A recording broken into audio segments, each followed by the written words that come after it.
ఓం మహాగణాధిపతయే నమః. ఓం గురుభ్యో నమః. ఓం శ్రీమాత్రే నమః. పరమేశ్వర స్వరూపమైనటువంటి జ్యోతిష, వాస్తు మరియు ఇతర అనేకమైనటువంటి శాస్త్రములను మనకు అందించినటువంటి మహర్షులకి నమస్కారం. హయగ్రీవ హయగ్రీవ హయగ్రీవేతి యో వదేత్ తస్య నిస్సరతే వాణి జహ్నుకన్యా ప్రవాహవత్. అరుణాం కరుణాతరంగితాక్షీం ధృతపాశాంకుశపుష్పబాణచాపాం అనిమాదిభిరావృతాం మయూకైః అహమిత్యేవ విభావయే భవానీం. శ్రీమాత్రే నమః. ఆ లలితాంబిక అమ్మవారి యొక్క అనుగ్రహం మీ అందరికీ కూడా పుష్కలంగా ఉండాలని మనస్ఫూర్తిగా కోరుకుంటూ, మనము ఉగాది మాసం నుంచి ప్రతి 4 నెలలకు ఒకసారి ఏం చెప్పుకుంటాం? ఉగాది నుంచి ఈ యొక్క కాందాయ ఫలం అనేటువంటిది ఉంటుంది పంచాంగంలో. ఈ పంచాంగంలో కాందాయ ఫలం గురించి తెలుసుకుంటాం.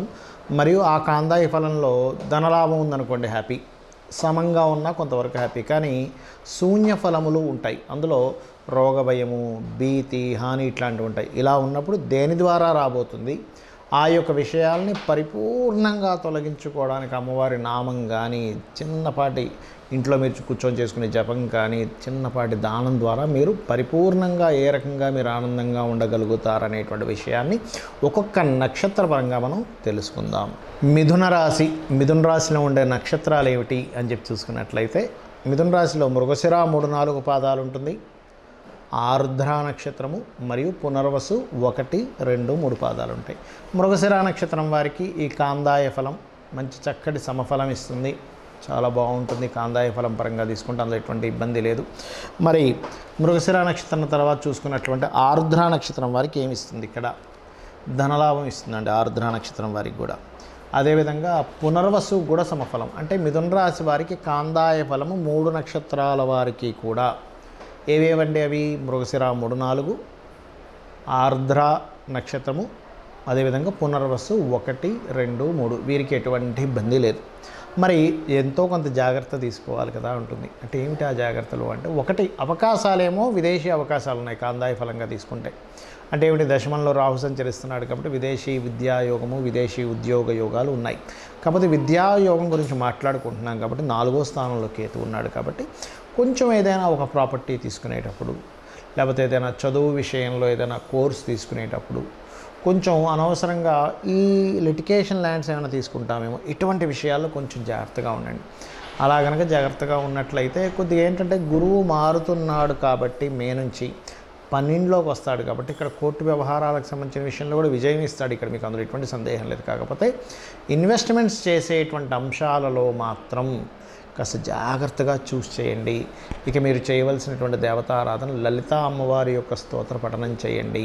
అన్ని విధాలా బాగుంటుంది. వీలైతే గోవుకి గ్రాసము మరియు తీపి చపాతీలు తినిపించండి. దీనివల్ల ఏమవుతుందంటే ఫైనాన్షియల్ గ్రోత్ కానివ్వండి, ఆటంకాలు కానివ్వండి, ఇవన్నీ తగ్గుతాయి. బుధ, మంగళవారాలు ఎట్టి పరిస్థితుల్లో ల్యాండ్ రిలేటెడ్, అదేవిధంగా ఏదైనా కొత్తగా ఆఫీస్ రిలేటెడ్ సంబంధించిన ప్రారంభించేటువంటి అంశాల్లోని వీటి విషయాల్లో కొద్దిగా జాగ్రత్తగా ఉండండి, సరిపోతుంది. చాలామంది నన్ను అడుగుతున్న విషయం ఏంటంటే, ఏమండి మాకు జన్మజాతకం లేదు, నక్షత్రం తెలియదు, రాశి తెలియదు, మా వాళ్ళు రాశారు కానీ ఎక్కడ మిస్ అయిపోయింది, మేమేం చేసుకోవాలి? ఈ కాందాయ ఫలాలు తెలుసుకుందామంటే కనీసం నక్షత్రం, రాశి తెలుసుకుంటేనే కదా. అంటే శాస్త్రంలో ఇలాంటి విషయాలకి చాలా స్పష్టంగా కొన్ని విషయాలు చెప్పింది. ఏమిటది అంటే, నీకున్న సమస్య ఏమిటి, ఆ సమస్యకి నువ్వు పరిష్కారం ఏం చేసుకోవాలంటే సింపుల్. ఎలాగంటే ఇప్పుడు చూడండి, మనకి తలనొప్పి వచ్చింది, మెడికల్ షాప్కి వెళ్ళి బాబు తలనొప్పి ట్యాబ్లెట్ ఇవ్వంటే తలనొప్పి ట్యాబ్లెట్ ఇస్తాడు, వేసుకుంటే తగ్గుతుంది. అజీర్ణంగా ఉంది, ఈనో వేసుకుంటాం. లేకపోతే ఇంకోటి ఏదో ఇబ్బంది అంటే వైటమిన్స్ తగ్గాయి, రకరకాల ఇబ్బందులు ఉంటాయిగా. ఆ విషయం చెప్పంగానే ఆ మెడికల్ షాప్ అతను, ఆ డాక్టర్ గారు ఒకటి రాసిస్తారు. అన్నిటికీ మీ ఎక్స్రే రిపోర్ట్ అవసరం ఉండదు. మరి అలాంటప్పుడు ఈ నవగ్రహాలు ఏ విషయాల్లో ఏ చేసుకోవాలో చెప్తాను నేను మీకు, మీ సమస్యను బట్టి. ఇప్పుడు చూడండి, కొంతమందికి సంతానం కలగదు, లేకపోతే అధికారులతో బాగా ఇబ్బంది ఉంటుంది, లేనట్లయితే నేమ్ అండ్ ఫేమ్ డ్యామేజ్ అయిపోతున్నాయన్న బాధ ఉంటుంది. ఎలా అంటే, అయ్యో నేను ఏమీ ఇబ్బంది పెట్టకుండానే అవతల వ్యక్తికి ఇలా అయిపోతుంది ఏంటి నా పరిస్థితి అని. అంటే వీటన్నిటిని ఇచ్చే కారకుడు ఎవరు? సూర్య భగవానుడు. అంటే మీరు ఒకవేళ ఆరోగ్యపరంగా ఇబ్బంది పడుతున్నా, లేకపోతే సంతాన సంబంధించిన ఇబ్బంది ఉన్నా, నేమ్ అండ్ ఫేమ్తో ఇబ్బంది వస్తున్నా, అధికారులతో ఇబ్బంది వస్తున్నా, మీరు చేయవలసింది ఏమిటి అంటే సింపుల్ లాజిక్ ఇక్కడ ఏమిటంటే, సూర్య భగవానుడి యొక్క బలం పెంచుకోవాలి. సూర్య బలం పెరగాలంటే మీరు చేయాల్సింది ఏమిటి? ముఖ్యంగా సూర్య నమస్కారాలతో పాటు నవగ్రహాలలో సూర్యుడితో పాటు శని రాహుగ్రహాల దగ్గర కూడా దీపారాధన చేయండి. ఖచ్చితంగా మీకు ఏదైతే ప్రమోషన్స్ రావట్లేదనో, అధికారులతో ఇబ్బందనో, పెద్దలతో ఇబ్బందనో, రాజకీయాలతో ఇబ్బంది ఉందో ఇదంతా క్లియర్ అయిపోతుంది. గుర్తుపెట్టుకోండి. సూర్య నమస్కారాలు చేసుకోవడం ఇది చేస్తూ గోవుకి గోధుమ రవ్వ తినిపించండి. ఇక రెండవది, ఏమండి నాకు మానసికంగా బాగా ఇబ్బంది ఉంది కానీ జాతకం తెలియదు, ఏం చేయాలి? సింపుల్గా ఒక మంత్రం చెప్తాను. ఏమిటది అంటే లలితా సహస్రనామాల్లో ఒక నామం ఉంటుంది. ఏమిటది?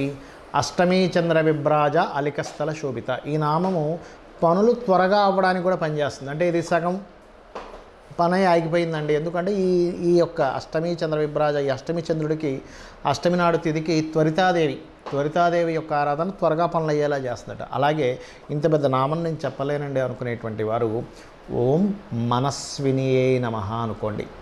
పాలతో కానీ, తేనెతో కానీ, పెరుగుతో కానీ, చక్కెరతో కానీ, నీటితో కానీ బిల్వపత్రం వేసి మీరు కనుక శివునికి అభిషేకం చేశారా, అసలు మనసు ఎందుకు బాధపడాలి, నేను ఎందుకు బాధపడుతున్నాను, నాకేం అవసరం అనేటువంటిది ఒక ధీమా మీలో వచ్చేస్తుంది. చక్కగా మీరు అసలు ఎంతో హ్యాపీగా ఉంటారు ఈ పని కనుక మీరు చేయగలిగితే. అలాగే ప్రయాణాల్లో ఇబ్బంది ఉన్న, మదర్కి హెల్త్ ప్రాబ్లం వచ్చినా, అనవసరంగా బ్రీతింగ్ ప్రాబ్లమ్స్ ఉన్నా కూడా ఈ రెమెడీ చేసుకోవచ్చు, ఈ చంద్రుడికి సంబంధించినటువంటిది. అలాగే చంద్రగ్రహం దగ్గర దీపారాధన చేయండి. వీలైతే పౌర్ణమి లేదా అమావాస్యలకి, అంటే శాస్త్రంలో చెప్పినటువంటిది పౌర్ణమి, అమావాస్య, చతుర్థి, అష్టమి, నవమి నాడు గనక లలితా సహస్రనామం కనుక చేసినట్లయితే కూడా మీ మనసు స్థిమితంగా ఉంటుందని శాస్త్రం చెప్పింది. ఇక మూడోది చెప్తాను నేను మీకు ఇక్కడ. ఏమిటది అంటే కొంతమందికి చూడండి ప్రతిదీ గొడవ అయిపోతుంటుంది. అబ్బాయి ఏమిటండి అసలు మాట్లాడితే గొడవ అయిపోతుంది అంటూ ఉంటారు.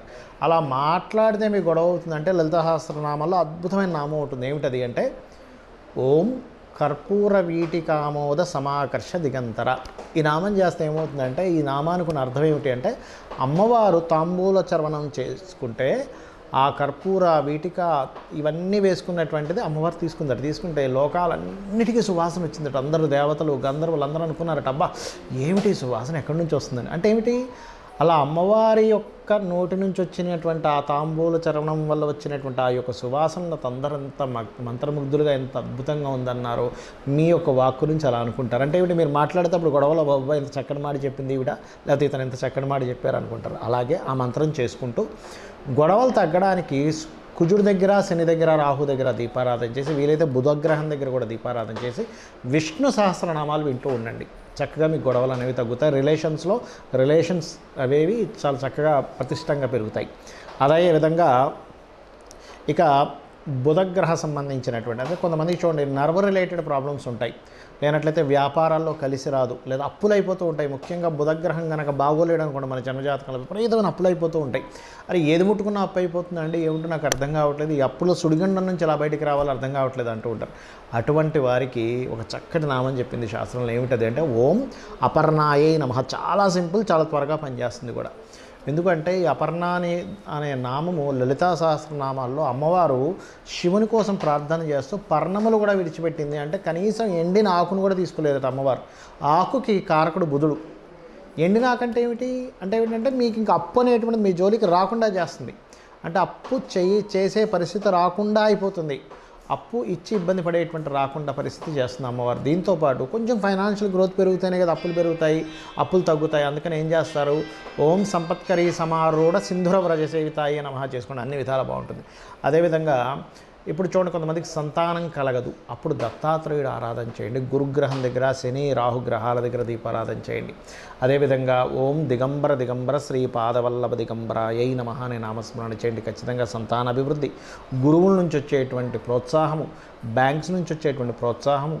మీరు దత్తాత్రేయుడు ఆరాధన ఏమిటంటే సృష్టి స్థితి లయకారకులైనటువంటి బ్రహ్మ విష్ణు మహేశ్వరుల యొక్క స్వరూపం. కాబట్టి మీకేమవుతుంది, ఏదైతే నేనేది ప్రారంభించలేకపోతున్నాను, నేనేది నడపలేకపోతున్నాను, నాకేది కంప్లీట్ అవ్వట్లేదు అనుకునేటువంటి ఆ యొక్క కర్మ ఏదైతే ఉందో ఆ కర్మ తొలగిపోతుంది. ఇక కొంతమందికి వివాహ సంబంధించిన విషయంలో దోషం ఉంటుంది. ఏమిటోనండి జాతకం బాగాలేదంటున్నారు, లేకపోతే జాతకం సంబంధించింది మాకు అర్థం కావట్లేదు, ఏం చేయాలో అర్థం కావట్లేదు. చాలా సింపుల్, శుక్ర కేతు గ్రహాల దగ్గర దీపారాధన చేస్తూ, వీలైతే శనిగ్రహం దగ్గర కూడా దీపారాధన చేసి, మీకు స్త్రీలైతే శని రాహు దగ్గర కూడా దీపారాధన చేయండి కుజుడితో పాటు. పురుషులైతే శుక్రుడు, శని, కేతువు. స్త్రీలైతే కుజుడు, కేతువు, రాహు, శని కూడా. ఈ గ్రహాల దగ్గర దీపారాధన చేసి చక్కగా లలితా సహస్రనామాల్లో ఓం కామేశబద్ధ మాంగళ్య సూత్ర శోభిత కందరాయ నమః ఈ నామం చేసుకోండి చాలు. అమ్మవారు మీరు చేసే ప్రయత్నం, ఇంతకాలం చేసిన ప్రయత్నం ఒకటి, ఈ నామం చదువుకుంటూ చేసే ప్రయత్నం ఒకటి గుర్తుపెట్టుకోండి, ఖచ్చితంగా ఫలితం ఉంటుంది. మరి కొంతమందికి ఉద్యోగ అవకాశాలు రావండి, ఎంత చదువుకున్నాము, ఎన్నో ప్రయత్నాలు చేసిన ఉద్యోగం రావట్లేదు. 2 నామాలు ఉన్నాయి లలిత సహస్రనామాలు, ఇంకా ఉన్నాయి కాబట్టి 2 చెప్తాను నేను మీకు. ఒకటి మొదటి నామం ఓం శ్రీమాత శ్రీ మహారాజ్ని శ్రీమత్ సింహాసనేశ్వర్యే నమః, ఇది చేసుకోండి. రెండవది ఏమిటి అంటే మీరు మాణిక్య మకుటాకార జానుద్వయ విరాజిత, దీని మాణిక్య ముకుటాకారాన్ని కూడా రాయబడింది వేరే గ్రంథాల్లో, బట్ మకుటాకారం అనుకున్నా ఒకటే. అమ్మవారి మోకాళ్ళకు సంబంధించిన వర్ణన, మోకాళ్ళ భాగాన్ని జ్యోతిష్శాస్త్రంలో దశమస్థానము అంటారు. ఈ దశమస్థానానికి శని భగవానుడు అధిపతి. అందుకే చూడండి, శని ఎవరికైనా పాడైతే మోకాళ్ళ ప్రాబ్లమ్స్ వస్తాయి. శని బాగుంటే మంచి ఉద్యోగంలో ఉంటాడు, శని బాగోకపోతే ఉద్యోగం చేయలేడు మనిషి. అందుకని మీకు ఉద్యోగ సంబంధించిన అవకాశాలు ఈ నామం ఇస్తుంది. దాంతోపాటు పిడికడి బెల్లాన్ని శనివారం పూట మీరు గోవుకు తినిపించండి. వీలైతే ఇంకా దోషం ఉందండి, తెల్ల నువ్వులు నీలం రంగు వస్త్రం కూడా దానంగా ఇవ్వండి. నవగ్రహాల్లో ప్రత్యేకంగా కేతువు శని గ్రహాల దగ్గర దీపారాధన చేయండి. రావి చెట్టు చుట్టూ ప్రదక్షిణాలు చేసుకోండి. సర్పాల మీద మీరు సర్ప ప్రతిష్ఠ చేసినప్పుడు అక్కడ ఉంటాయి ప్రతిష్ఠ చేసినవి, వాటి మీద పసుపు గంధము కలిపినటువంటి నీటితో అభిషేకం చేయండి. ఇక మాయలో ఉంటారు కొంతమంది, అంటే ఏమిటి, ఏదో అయిపోతుంది, భ్రమ, మాయ, ఏదో జరగబోతుంది, లేదా విదేశాలకు వెళ్ళాలి, అలాంటి వారు రాహుగ్రహ ఆరాధన, దుర్గా మరియు 2 సార్లు రోజుకి ఆంజనేయ స్వామి యొక్క ఆరాధన చేసుకుంటే మాయ తొలగుతుంది. అంటే భ్రమ, మాయ, ఏదో అయిపోతుందో అనే బెంగ ఉంటుంది, ఇవి పోతాయి క్లియర్గా. ఇంకోటి ఏంటి, ఓం దుమ్ దుర్గాయ నమః చేసుకోండి. అదేవిధంగా ప్రతిదీ ఆటంకమేనండి అంటూ ఉంటారు, వైరాగ్యము, విరక్తి ఆటంకాలుగా ఉంది, నాకు దేని మీద ఇంట్రెస్ట్ లేదు, గణపతి ఆరాధన అద్భుతమైన ఫలితాలు ఇస్తుంది. కాబట్టి ఇది చేస్తూ గోవుకి గ్రాసం తినిపించండి, గరికతో ఆ యొక్క గణపతిని అర్చించండి. ఖచ్చితంగా ఇవి చేసుకోవడం ద్వారా మీ జాతకం ఎలా ఉన్నా అమ్మవారి అనుగ్రహంతో మీరు చక్కటి ఫలితాలు పొందుతారు. శ్రీమాత్రే నమః.